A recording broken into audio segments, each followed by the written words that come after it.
Hey everyone, welcome back. Today I am showing you exactly how to use the brand new Gemini integration in Google Classroom. In 2026, this has become the ultimate co-teacher for planning lessons and grading. So let's get right into it. First, you need to make sure you have the right access. Your school administrator needs to assign you a Gemini Education or Education Plus license.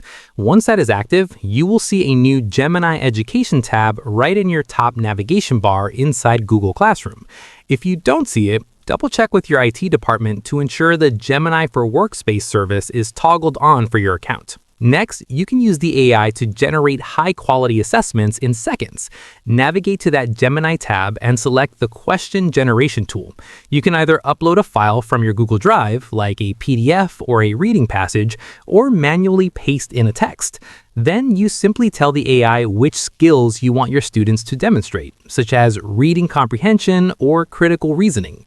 Gemini will automatically draft a series of questions tailored specifically to your students' grade level and reading ability. Then you should customize and export your new assignment. Once the questions are generated, you don't have to keep them exactly as they are. You can ask the AI to make these more challenging or add a real-world connection to biology.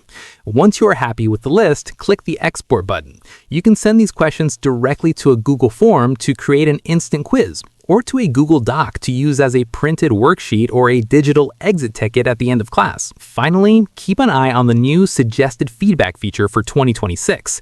When you are grading written assignments, you can now use Gemini to draft personalized comments based on your own rubric. You just identify the areas you want to observe, and the AI drafts a feedback suggestion for you to review and polish. This ensures every student gets detailed, helpful advice without you having to type out the same 3 sentences 100 times. And that is it. You're now officially saving hours of prep time every week. If this classroom guide helped you streamline your teaching today, please give the video a thumbs up and subscribe for more tech and education tutorials. See you in the next one.